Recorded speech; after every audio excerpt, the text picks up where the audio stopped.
कि दामन में इतनी गुंजाइश नहीं है कि अल्फाज ज्यादा हों, लेकिन इंशाअल्लाह उन अल्फाज का वजन इतना होगा कि एक तो जो हमारा वजीर आजम बैठा हुआ है वजीर आजम हाउस में, उसको भी महसूस होगा कि क्या दबाव है, और एक वो शैतान जो अभी वजारत उज़्मा की कुर्सी से उतरा है उसे भी महसूस होगा इंशाअल्लाह।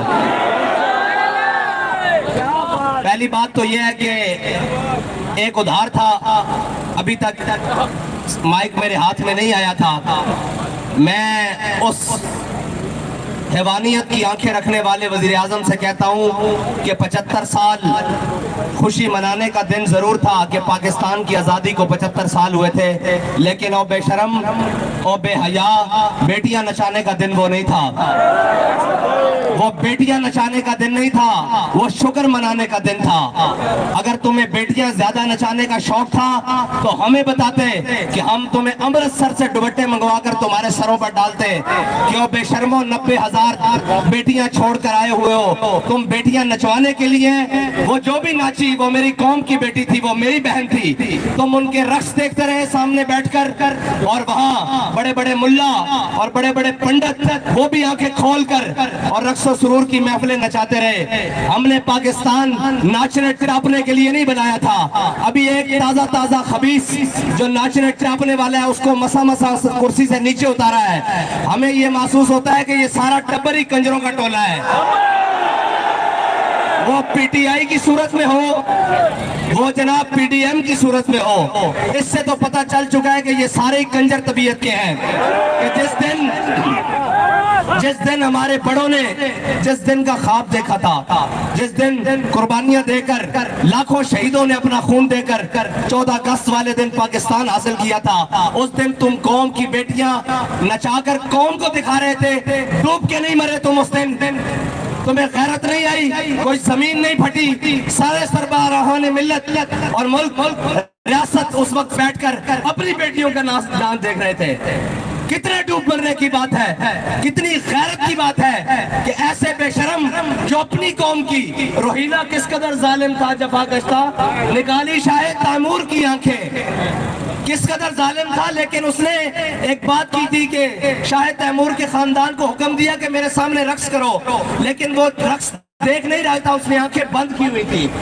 वो गैरत देख रहा था। लेकिन तुम जैसा बेगैरत कौन होगा जो आंखें खोल के अपनी मिल्लत की बेटियां नाचते हुई देख रही थी। ये था मेरा पैगाम उसको। और वो दूसरा लानती जो कल तक बददियानत तो था, आज लानतों का मुस्तहिक भी है। और वो कहता है कि सलमान रुश्दी मलून पर जो हमला हुआ है मैं उसका हामी नहीं। मैंने कहा उसका जो हामी नहीं वो हलाली नहीं, पक्का हरामी है।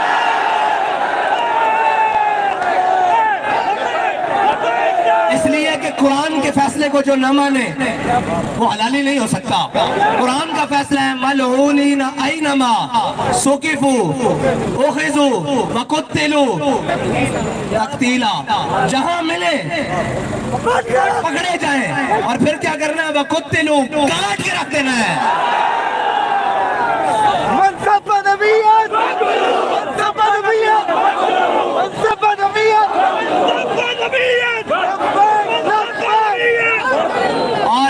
बाबा जी की बात जो बाबा जी ने उम्मत को बयानिया दिया है, मन सब्बा नबीजन, बाबा जी ने क्या वट के रख देना। तो शेर दा बच्चे ने 1 सेकंड या 1 मिनट के अंदर, कुछ सेकंड के अंदर 12 वाली खंजर 12वीं वाले दिन आ दे और पूरी उम्मत खुश है। पूरी उम्मत का उसने वजन हल्का किया। और अलामा साहब आप कह रहे थे क्या कि वो कहते हैं कि हमने ये सिर्फ जिहाद नहीं है, ये मजलूमों की मदद करना। कुछ लोगों का ख्याल है कि सिर्फ जिहाद ये नहीं है कि काफरों को कत्ल करो, बल्कि ये भी है कि मजलूमों की मदद करो। हुजूर के गुस्ताख को कत्ल करना सारे मुसलमान मजलूमों की मदद है।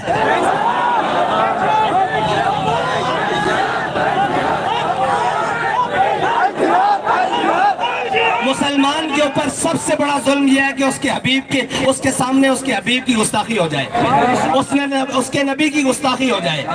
और जब माँ बकाउल उम्मत बाद अशत में नबी तुझे तो अल्हम्दुलिल्लाह शरीफ पढ़नी नहीं आती, तुझे तो रूहानियत पढ़नी नहीं आती, तुझे क्या पता हो कि उम्मत जिंदा ही नहीं रह सकती जब तक वो अपने हबीब की बदला ना ले। और लाख पर्दों में भी, एक मिनट जी, लाख पर्दों में भी छुप कर बैठा हो, जहां गुस्ताख बैठा होगा, इंशाअल्लाह गाजी इल्मुद्दीन का वारिस वही उसको इंशाअल्लाह जाकर पकड़ेगा।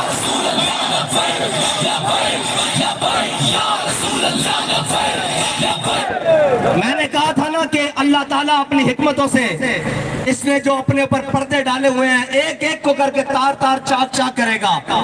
देख लिया तुमने, रियासत मदीना का दावेदार, इस्लामोफोबिया का ठेकेदार, और जनाब आज इश्क़े रसूल का दम भरने वाला, और जनाब जुतियां उतार कर कौम को आंखों में धूल झोंकने वाला। देख लिया उसने क्या हरकत की कि एक बात आई, काफिर की मौत से भी लरसता हो जिसका दिल। कौन कहता है, कौन कि उसे मुसलमान की मौत मर। ओए तुझे क्या पता हो कि उस गाजी ने, उस मर्द मुजाहिद ने कैसे पहुंचकर उस तक जनाब अपने नबी का बदला। और तू तो वो है जो कहता था कि जनाब मैं कश्मीर लेकर दूंगा, मैं IMF के पास नहीं जाऊंगा।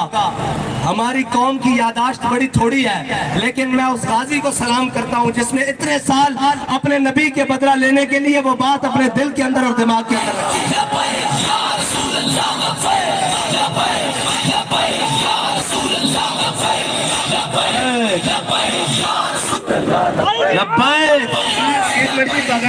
बगैर स्पीकरों के नारा लगा रहे थे।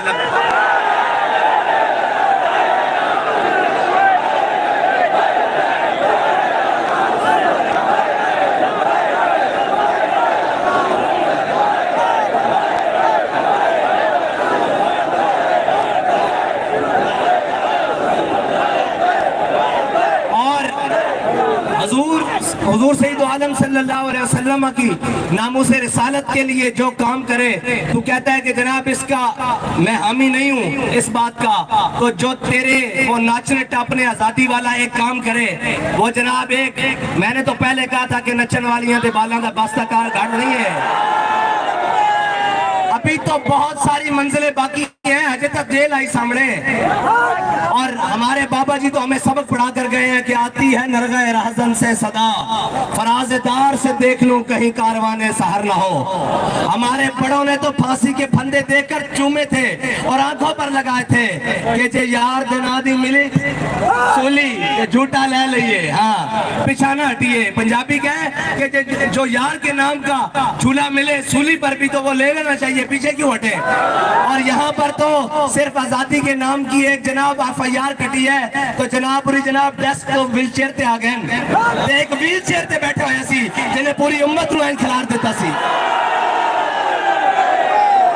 और बाबा जी कह के गए तुसी मेरे नाल दोहराना कि ये जबरो कहर नहीं, ये जबरो कहर नहीं, ये जबरो कहर नहीं, ये जबरो कहर नहीं, ये जबरो कहर नहीं, ये जबरो कहर नहीं, ये जबरो कहर नहीं, ये जबरो कहर नहीं, ये जबरो कहर से मुमकिन नहीं जहां बाने। हाँ गल्ला करके और सिर्फ नाच टप के पुत्र आजादी दी जंगा नहीं लड़िया जांदियां, आजादी दी